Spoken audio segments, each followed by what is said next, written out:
Shalom, selamat pagi, semangat pagi Bapak Ibu dan Saudara-saudara yang dikasihi oleh Tuhan Yesus Kristus. Jumpa lagi dalam Sapaan Pagi Bahtera Kasih.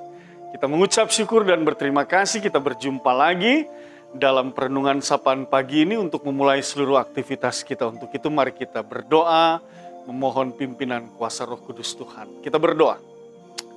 Bapa di dalam sorga, kami mengucap syukur dan berterima kasih. Kami meyakini dan percaya bahwa kuasa kasih Tuhan senantiasa boleh kami rasakan dalam hidup ini. Hal ini yang membuat kami ada sebagaimana kami boleh ada dalam berkat-berkat dan kasih Tuhan. Kami akan membaca dan merenungkan firman. Dengan rendah hati kami mohonkan bersabda dan berfirmanlah. Kuasailah kami dengan Roh-Mu yang kudus, memampukan kami mengerti dan memahami setiap firman yang diberitakan. Demi Kristus Yesus Tuhan dan Juru Selamat kami berdoa. Amin. Bapak Ibu dan Saudara-saudara, bacaan firman Tuhan pada pagi hari ini terambil dari kitab Amsal pasal 9, ayatnya yang pertama sampai dengan ayat yang ke-9. Jadi Amsal pasal 9 ayat 1 sampai dengan ayat 9 di bawah judul perikop undangan hikmat dan undangan kebodohan. Mari kita baca bersama-sama, kita mulai. Hikmat telah mendirikan rumahnya, menegakkan ketujuh tiangnya. Memotong ternak, sembelihannya, mencampur anggurnya, dan menyediakan hidangannya. Pelayan-pelayan perempuan telah disuruhnya berseru-seru di atas tempat-tempat yang tinggi di kota. Siapa yang tak berpengalaman, singgahlah kemari. Dan kepada yang tidak berakal budi, katanya, marilah, makanlah rotiku, dan minumlah anggur yang telah kucampur. Buanglah kebodohan, maka kamu akan hidup, dan ikutilah jalan pengertian. Siapa mendidik seorang pencemooh mendatangkan cemooh kepada dirinya sendiri, dan siapa mengecam orang fasik mendapat celah. Janganlah mengecam seorang pencemooh supaya engkau jangan dibencinya. Kecamlah orang bijak, maka engkau akan dikasihinya. Berilah orang bijak nasihat, maka ia akan menjadi lebih bijak, dan ajarlah orang benar, maka pengetahuannya akan bertambah. Bapak, Ibu, dan Saudara-saudara, demikian pembacaan Alkitab. Opa, Oma, anak cucu yang diberkati oleh Tuhan Yesus Kristus, Bapak, Ibu, dan Saudara-saudara yang Tuhan Yesus kasihi. Ayat perenungan kita mulai dengan ayatnya yang keempat yang mengatakan, siapa yang tak berpengalaman singgahlah kemari, dan kepada yang tidak berakal budi, katanya. Jadi Bapak, Ibu, dan Saudara-saudara, ini memang sesuai dengan judulnya, undangan hikmat. Nah, undangan hikmat. Kita tahu bersama bahwa hikmat itu adalah satu anugerah, karunia, kemampuan yang Tuhan berikan kepada kita, sehingga kita dimampukan untuk menimbang segala persoalan dalam hidup ini, dan apa yang kita putuskan di dalam kehidupan ini sesuai dengan apa yang Tuhan kehendaki. Jadi hikmat itu sesungguhnya berasal dari Tuhan, dan Dia melakukan apa yang Tuhan kehendaki. Dan apa yang Tuhan kehendaki, kita yakin dan percaya itu yang pasti baik dan benar. Itu yang pasti sempurna yang Tuhan nyatakan di dalam hidup kita. Oleh sebab itu, apapun yang menjadi kehendak Tuhan dan Tuhan nyatakan di dalam hidup kita melalui hikmatnya yang lahir dalam kehidupan kita, dianugerahkan kepada kita, dalam hati dan pikiran kita, itu sudah pasti yang terbaik dalam hidup kita, dalam setiap keputusan yang kita ambil, karena itu semua berasal dari Tuhan. Tetapi pada realitasnya, Bapak, Ibu, dan Saudara-saudara, memang hikmat itu kita harus minta kepada Tuhan, hikmat itu harus kita mohonkan kepada Tuhan, seperti firman Tuhan bercerita tentang Salomo, bagaimana Salomo memohon agar dia diberikan hati yang dapat menimbang, memutuskan dalam pemerintahannya, dalam tugas tanggung jawabnya, memimpin bangsa Israel. Nah, itu dia, hati yang bijak. Oleh sebab itu, kita memerlukan itu. Kalau kita tidak memiliki itu, maka bisa jadi kita akan tersesat di dalam jalan yang kita tempuh.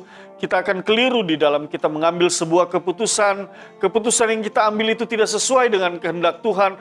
Keputusan yang kita ambil itu hanya untuk memenuhi keinginan kita, kemauan kita. Padahal jelas bahwa di dalam hidup ini bukan kehendak kita yang harus jadi, tetapi kehendak Tuhan. Bukan kemauan kita yang harus jadi, tetapi kemauan Tuhan. Oleh sebab itu, penting untuk memiliki hikmat. Lalu firman Tuhan mengajarkan, siapa yang tak berpengalaman singgahlah kemari, dan kepada yang tidak berakal budi, katanya. Artinya, mintalah kepada Tuhan hikmat itu. Singgahlah, berdoalah, mintalah kepada Tuhan.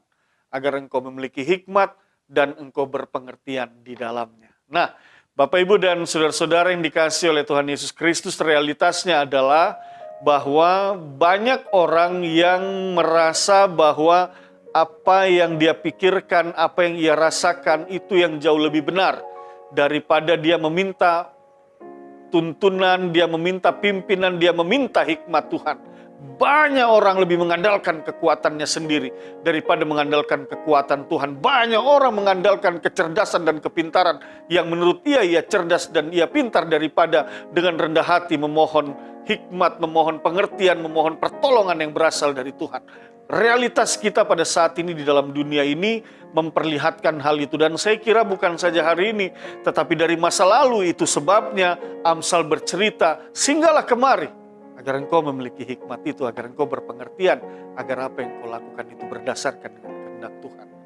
Bapak, Ibu, dan saudara-saudara, sudah jelas dan sudah pasti, dalam hikmat kita akan berjalan sesuai dengan apa yang Tuhan kehendaki, dan di ujung jalan kita akan menikmati sukacita damai sejahtera yang berasal dari Tuhan. Karena sesungguhnya Tuhan tidak pernah merancangkan jalan kecelakaan, Tuhan tidak pernah merancangkan masa depan yang penuh dengan kecelakaan, tidak pernah.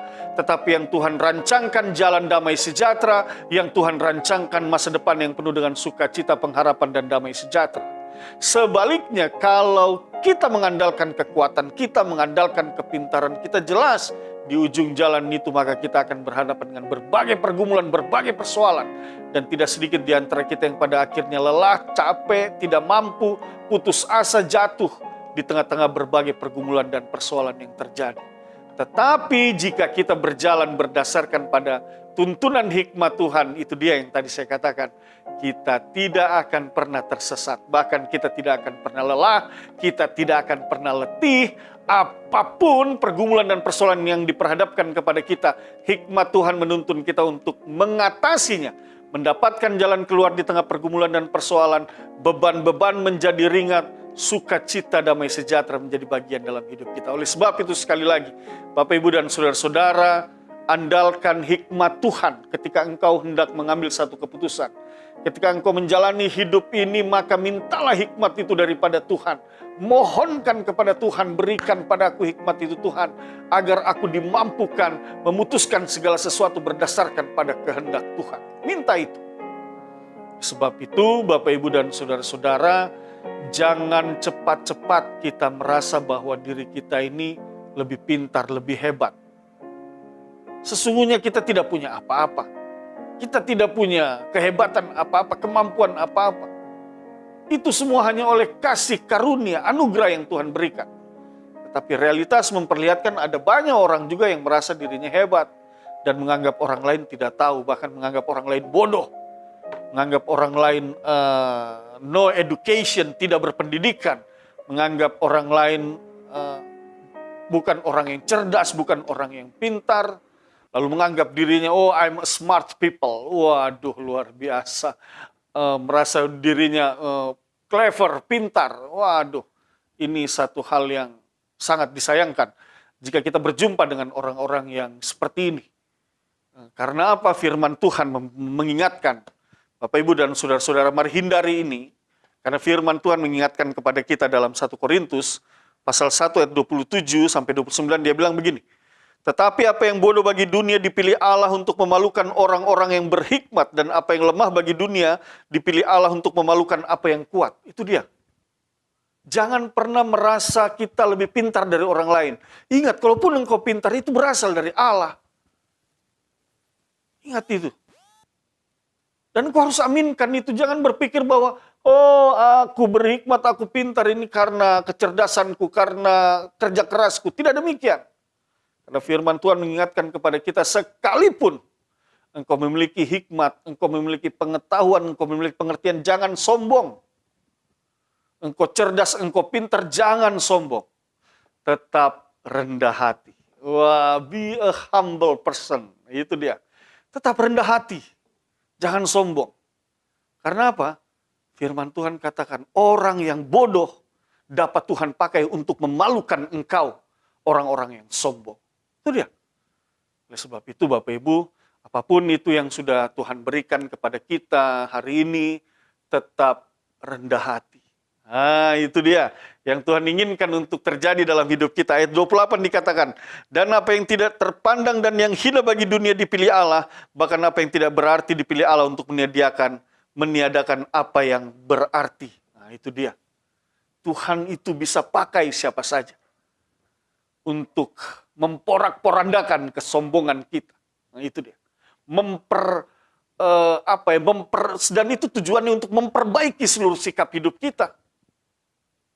Kalau engkau hari ini engkau merasa engkau pintar, engkau cerdas, engkau berhikmat, lalu kemudian ada orang lain yang tiba-tiba dalam pikirannya dan engkau merasakan, waduh, ini orang pikiran lebih pintar dari saya.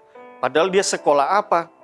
Pendidikannya saya tidak beres. Kenapa dia punya pikiran lebih cerdas dari saya? Ingat, hati-hati. Itu mengingatkan kepada saudara. Itu peringatan, warning kepada saudara. Tuhan bisa memakai orang yang dipandang hina, Tuhan bisa memakai orang yang tidak berarti untuk mengkoreksi kita. Sebab itu sekali lagi, jangan sombong, tetap rendah hati. Karena apa? Ayat 29 mengatakan, supaya jangan ada seorang manusia pun yang memegahkan diri di hadapan Allah. Nah, itu dia. Jangan seorang pun yang merasa dirinya hebat, merasa dirinya pintar, merasa dirinya segala-galanya. Jangan. Tapi lewat firman Tuhan ini justru mau diajarkan sekali lagi kepada kita. Tetap rendah hati. Nah, itu dia. Jangan tinggi hati, jangan. Tetapi biarlah kita tetap rendah hati. Karena dalam kerendahan hati itu, kita mau katakan bukan aku yang ditinggikan, tetapi biarlah Tuhan yang ditinggikan dan dimuliakan. Dalam kerendahan hati itu, bukan aku yang dimuliakan, tetapi biarlah Tuhan yang dimuliakan. Itu dia yang harusnya terjadi dalam kehidupan kita sebagai orang percaya. Seorang suami yang berhikmat dan rendah hati. Diberkati dengan pikiran yang cerdas, pikiran yang baik, diberkati dengan pekerjaan yang baik, dalam pekerjaan dan dalam pelayanannya, dia boleh menjadi berkat bagi banyak orang. Itu sikap itu yang harus ada di dalam diri kita. Maka ketika sikap itu ada di dalam diri seorang suami, maka bersukacitalah para istri. Nah, itulah para suami berhikmat, berendah hati menjalani hidupnya. Para istri pun akan bersukacita. Kenapa? Karena mereka akan menikmati berkat-berkat kasih karunia rahmat damai sejahtera yang berasal dari Tuhan. Para istri pun demikian. Dalam segala tugas tanggung jawab mereka, pekerjaan mereka, pelayanan mereka, kecerdasan, kepintaran yang mereka miliki, tetap rendah hati. Nah, itu dia. Tetap rendah hati. Karena dalam kerendahan hati itu, Tuhan ditinggikan dan Tuhan dimuliakan. Dan engkau pun akan hidup dalam berkat kasih karunia rahmat damai sejahtera. Suamimu, anak-anakmu, keluargamu diberkati. Sebab itu Bapak Ibu dan saudara-saudara, pada saat ini firman Tuhan menegaskan dan mengingatkan kepada kita, Tuhan mengundang untuk kita datang kepadanya menerima hikmat daripadanya. Dan ketika engkau menerima hikmat daripadanya, hiduplah dalam hikmat itu dan tetaplah rendah hati.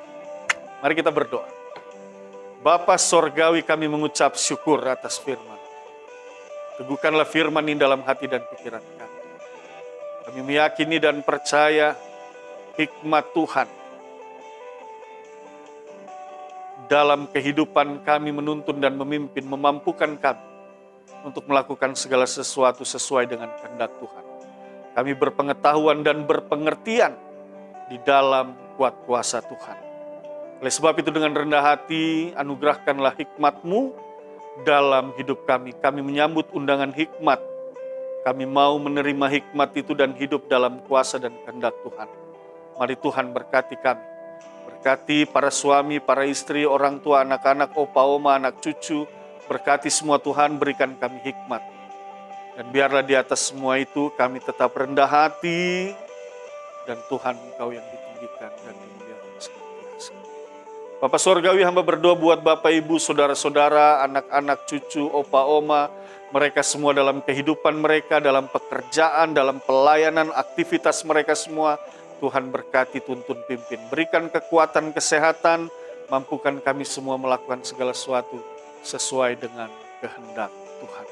Terima kasih Bapak, hindari kami dari keinginan untuk meremehkan dan mengecilkan orang lain, menganggap orang lain bodoh, menganggap orang lain tidak mampu, menganggap orang lain tidak lebih daripada kami.